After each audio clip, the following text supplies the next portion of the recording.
Hello friends, एक बार फिर से आप सभी का आपके अपने यूट्यूब चैनल स्टडी अड्डा ऑनलाइन क्लासेज में स्वागत है। ऑनलाइन टेस्ट सीरीज के 15 नंबर पार्ट में एक बार फिर आप सभी का स्वागत है। चलिए शुरू करते हैं। अगर अभी तक डिस्कस किए हुए क्वेश्चंस आपने नहीं देखे तो उनका लिंक आपको डिस्क्रिप्शन में मिल जाएगा।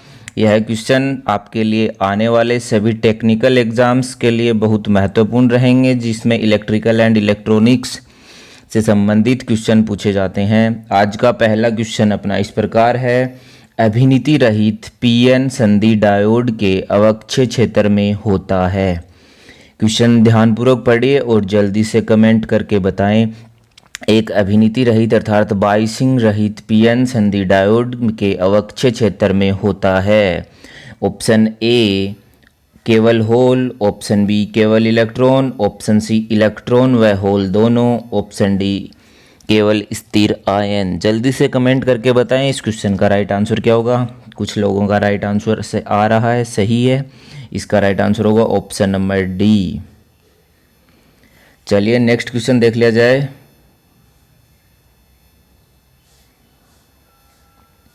पीएन संधि डायोड पर उत्क्रम अभिनीति को बढ़ाकर बहुत अधिक कर देने पर धारा का मान क्या होगा। जल्दी से कमेंट करके बताएं। एक पीएन संधि डायोड पर उत्क्रम अभिनीति को बढ़ाकर बहुत अधिक कर देने पर धारा का मान क्या होगा। ऑप्शन ए जो है वो है धीरे धीरे बढ़ता है, ऑप्शन बी धीरे धीरे घटता है, ऑप्शन सी अचानक बढ़ता है और ऑप्शन डी निश्चित रहता है। बताएं, अगर पीएन संधि डायोड पर उत्क्रम अभिनीति को बढ़ाकर बहुत अधिक कर देने पर धारा का मान क्या होता है, अचानक बढ़ता है। तो इसका राइट आंसर क्या हुआ, ऑप्शन नंबर सी।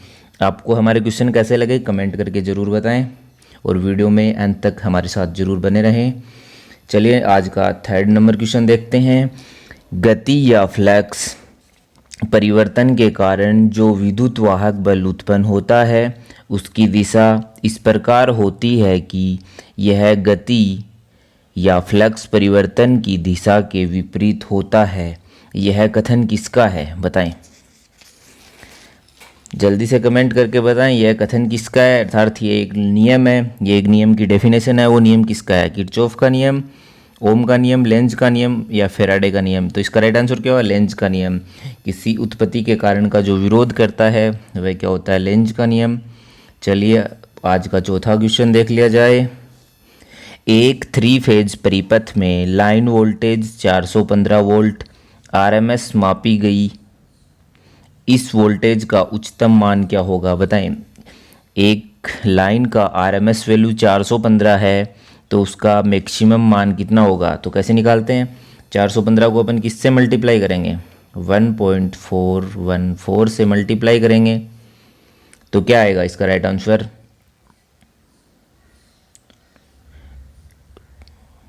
इसका राइट आंसर क्या आएगा, मल्टीप्लाई करने पे 587 वोल्ट, अर्थात option number D right answer. RMS value दिया था लाइन का तो मैक्सिमम वैल्यू निकाल ली। चलिए नेक्स्ट क्वेश्चन देख लेते हैं। एक 3 फेज प्रेरण मोटर के स्टेटर में चुंबकीय क्षेत्र की गति क्या होती है। ये क्वेश्चन अपन पहले भी डिस्कस कर चुके हैं। क्या होती है, सिंक्रोनस गति। सिंक्रोनस स्पीड का फॉर्मूला क्या होता है, जल्दी से कमेंट करके बताएं। NS = 120 F/P। चलिए जल्दी से अगला क्वेश्चन देख लेते हैं। एक AC प्रेरण मोटर की गति 25 पर सेकंड और रोटर गति 23.75 रिवॉल्यूशन पर सेकंड है। मोटर की स्लिप भिन्न में होगी, बताएं। स्लिप परसेंटेज, भिन्न में पूछी है। स्लिप भिन्न में क्या होगी, रोटर गति जिसकी ये है, मोटर की गति ये है। तो इसका जल्दी से कमेंट करके आंसर बताएं। इसका क्या आएगा इस आंसर, इसका आंसर क्या आएगा 0.05। कैसे आएगा, सॉल्यूशन चाहिए हमें इंस्टाग्राम पे फॉलो करें। हर न्यूमेरिकल क्वेश्चन का सॉल्यूशन वहाँ मिलता है आपको। हमारी इंस्टाग्राम आईडी क्या है आपको पता होनी चाहिए, स्टडी अड्डा ऑनलाइन क्लासेज। चलिए नेक्स्ट क्वेश्चन देख लिया जाए। एक 4 पोल पिंजरी प्रेरण मोटर की भिन्नात्मक स्लिप 0.07 है। यह मोटर 50 हर्ट्ज प्रदाय से संयोजित है। रोटर की गति का मान होगा, बताएं। इसमें अपने को क्या पूछा है, रोटर स्पीड, रोटर स्पीड कैसे निकालेंगे, जल्दी से कमेंट करके बताएं। क्या दिया है,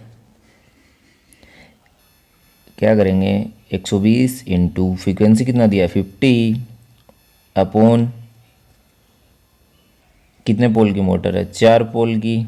ठीक है, तो इससे क्या आया 25 रिवॉल्यूशन पर सेकेंड। अब इससे सोल्व करने पे क्या आता है 25 रिवॉल्यूशन सेकेंड। तो अब क्या करेंगे 25 इंटू 0.07 अपॉन पॉइंट हटाएंगे तो नीचे क्या आएगा 100। तो इसका आंसर क्या आएगा, जल्दी से कमेंट करके बताएं। इसे सोल्व करने पे क्या आंसर आएगा 23.25। तो इसका राइट आंसर क्या हुआ ऑप्शन नंबर बी। और डिटेल सॉल्यूशन चाहिए तो इंस्टा पे आइए हमारे साथ। चलिए नेक्स्ट क्वेश्चन देख लिया जाए। एक 3 फेज 400 वोल्ट 50 हर्ट्ज प्रेरण मोटर की सामान्य चाल 715 आरपीएम है। इसके घूर्णमान चुंबकीय क्षेत्र में कितने पोल होंगे, बताइए। एक 3 फेज मोटर है जिसकी स्पीड 715 है, तो अपने उसके चुंबकीय क्षेत्र में पोल पूछे हैं, तो पोल का फॉर्मूला क्या होता है। पोल अपन किस फॉर्मूले से याद करते हैं, फॉर्मूला अपने को एक ही ध्यान होना चाहिए, सिंक्रोनस स्पीड इक्वल 120 एफ बट्टा पी। पी इधर आ जाएगा, एन एस इधर आ जाएगा। तो इसे सोल्व करेंगे तो क्या आंसर आएगा, जल्दी से कमेंट करके बताएं। इसका राइट आंसर क्या आएगा 8 पोल। डायरेक्टली याद रखिए, 2 पोल की 3000, 4 की 1500, इस तरह से एक सिंपल सी टेबल बना के जल्दी से याद कर सकते हो आप। चलिए अगला क्वेश्चन देख लिया जाए आज का।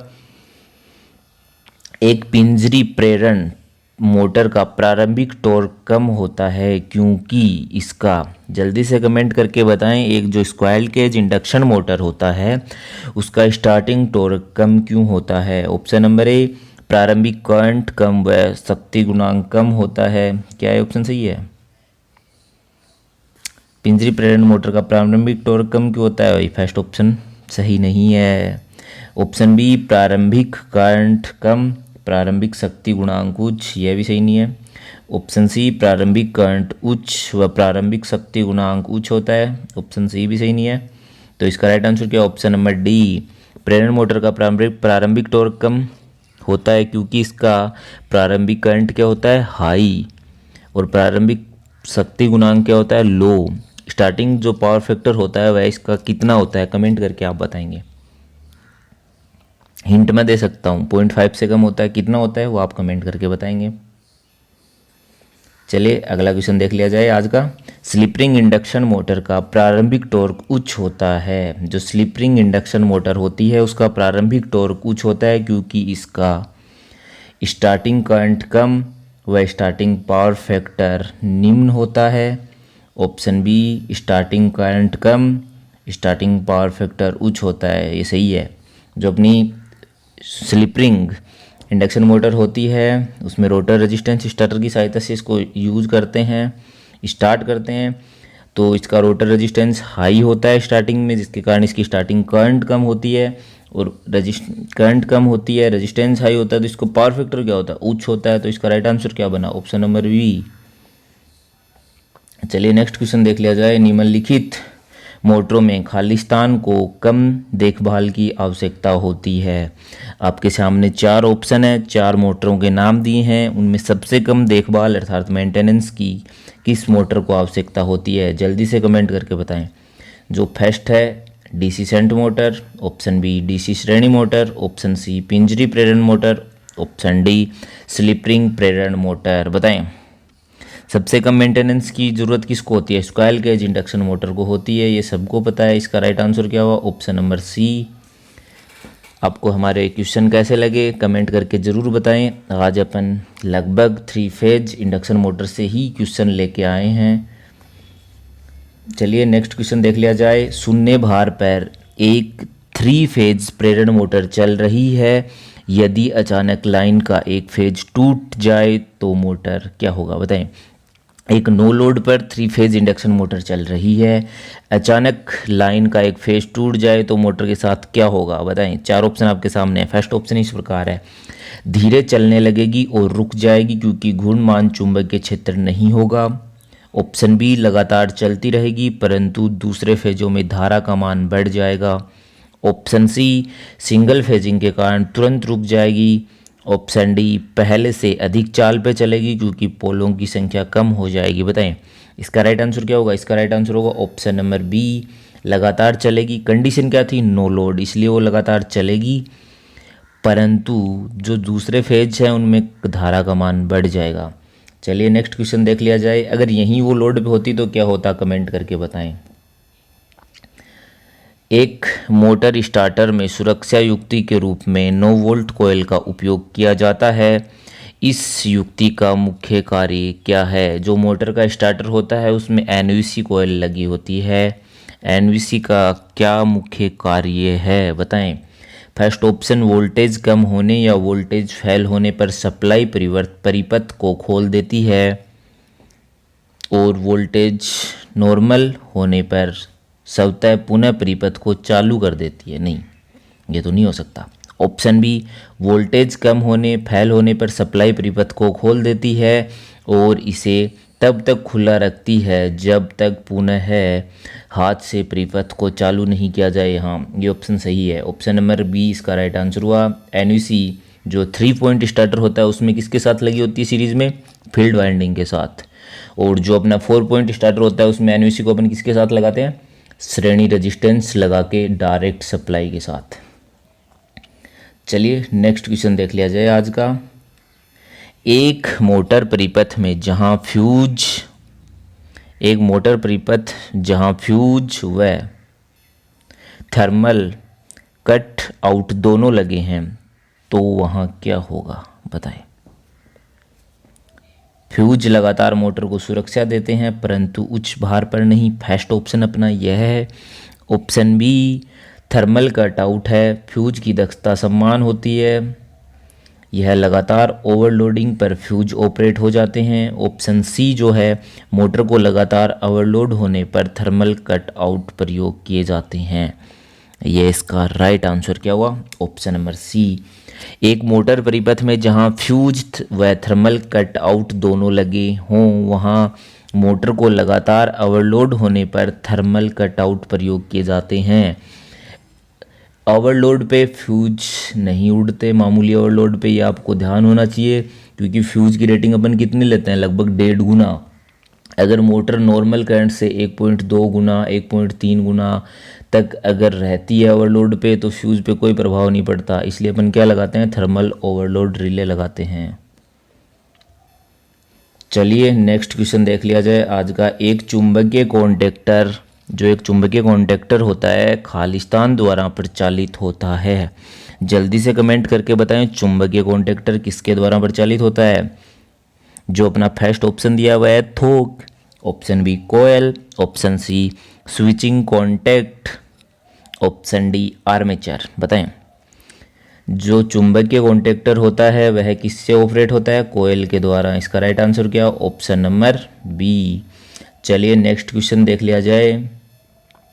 यदि एक 3 फेज मोटर की सप्लाई के 3 फेज में से एक फेज का फ्यूज उड़ जाए तो यह घटना सिंगल फेजिंग कहलाती है। इसका परिणाम अंत में होता है। बताएं एक 3 फेज मोटर की सप्लाई के 3 फेज में से एक फेज का फ्यूज उड़ जाए तो यह घटना सिंगल फेजिंग कहलाती है। सबको पता है ये सिंगल फेजिंग की डेफिनेशन होती है।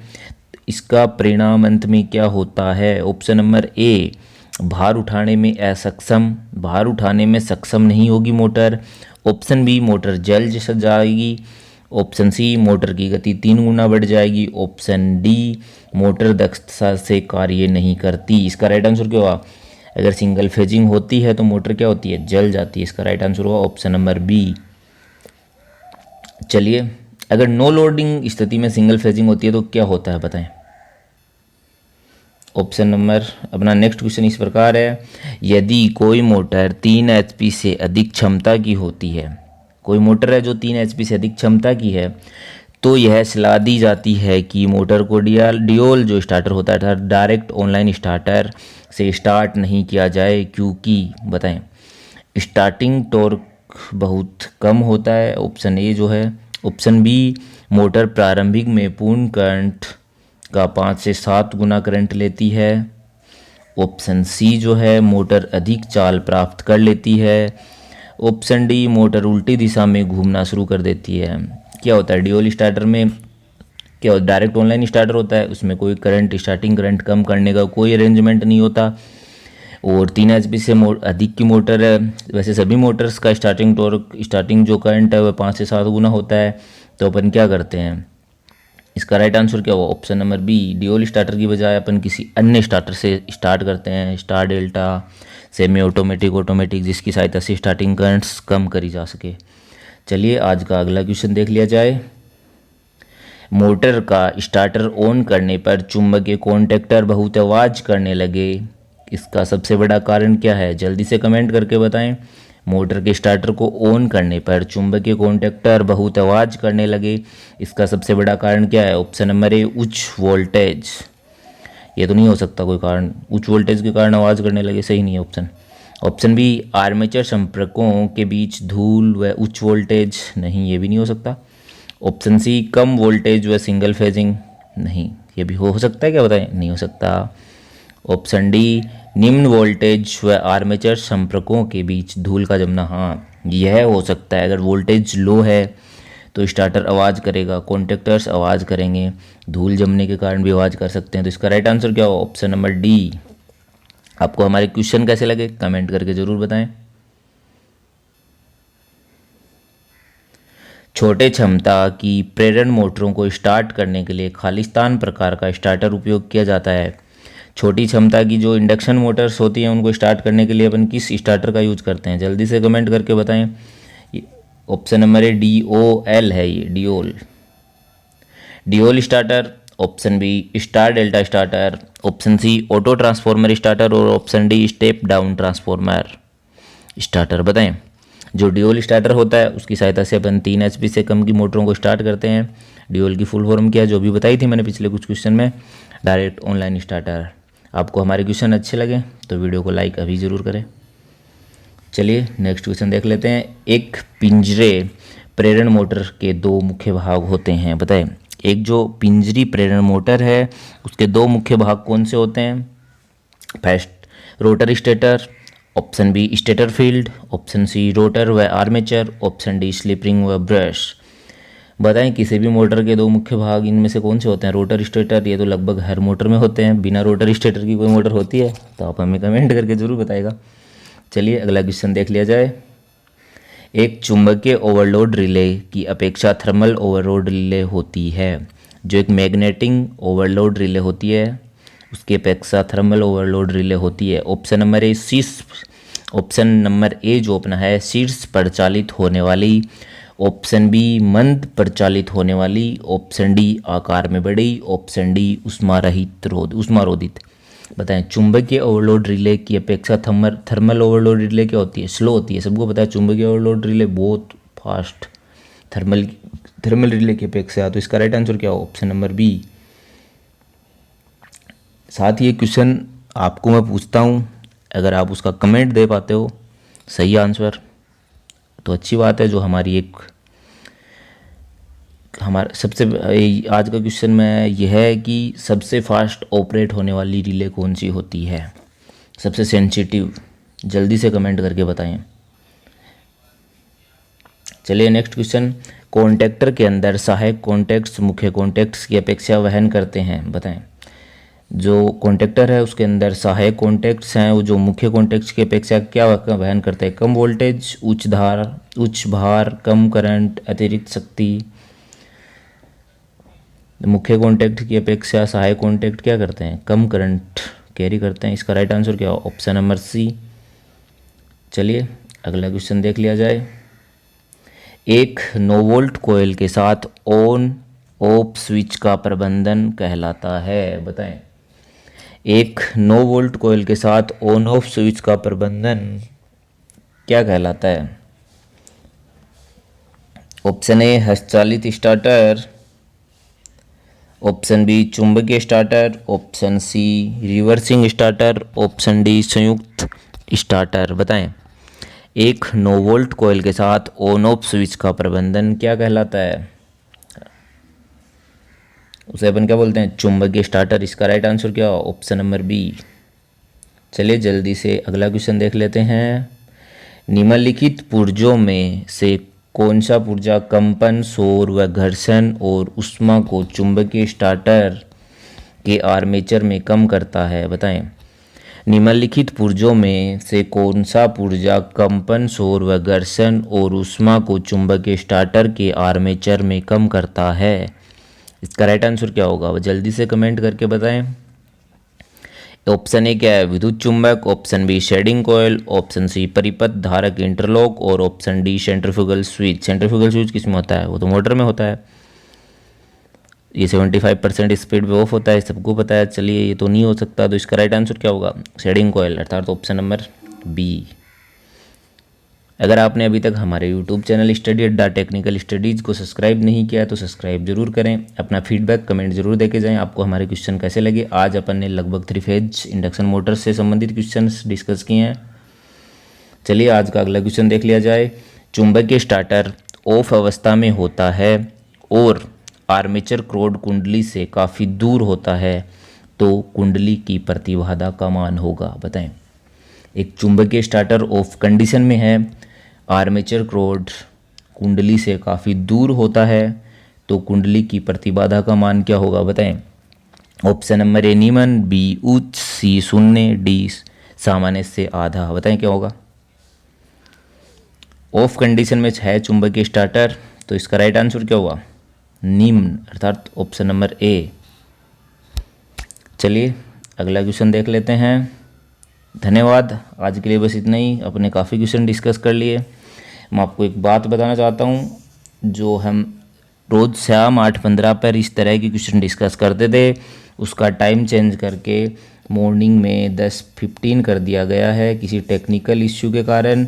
तो अब अपन रोज़ सुबह 10:15 पर इस तरह की ऑनलाइन टेस्ट सीरीज डिस्कस करेंगे, पहले जो अपन रात को 8:15 पे करते थे। तो जल्दी से हमारे साथ जुड़ें। अगर आपने हमारे यूट्यूब चैनल स्टडी अड्डा ऑनलाइन क्लासेज को सब्सक्राइब नहीं किया है तो सब्सक्राइब जरूर कर लें। आने वाले वीडियो का नोटिफिकेशन पाने के लिए क्या करना है, बेल आइकन जरूर दबाना है। धन्यवाद दोस्तों, मिलते हैं जल्दी अगले वीडियो में।